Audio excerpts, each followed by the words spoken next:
Hello everyone. তো সকালবেলা পায়েস করে ছেলেকে পায়েস মিষ্টি সব খেতে দিয়ে দিয়েছি, সেই ভিডিওটা তো তোমরা দেখেইছো। এইবার হচ্ছে দুপুরের লাঞ্চের কি তৈরি হচ্ছে সেটা।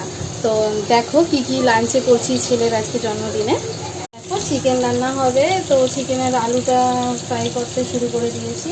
তারপরে এখানে 5 রকম ভাজা দেব, পটল ভাজা, আলু ভাজা, বেগুন ভাজা, করলা ভাজা, আর এই যে শাক ভাজা।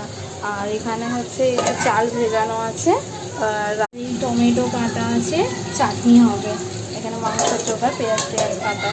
আর এই যে চিকেন ম্যারিনেট করা আছে, পেঁয়াজ ভাজি হয়ে গেছে। এইবার এতে চিকেনটা দিয়ে দেবো। আর এই যে চিংড়ি এনেছে, চিংড়ি মালাইকারি করবো। তো এই সমস্ত কিছু আইটেম।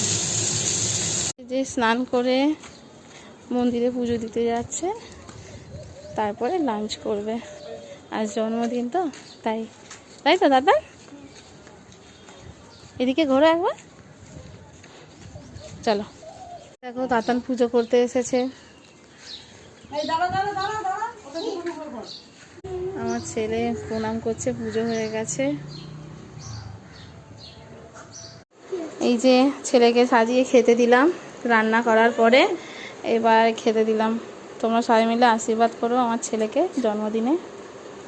চলো টাটা, খাও বাবা।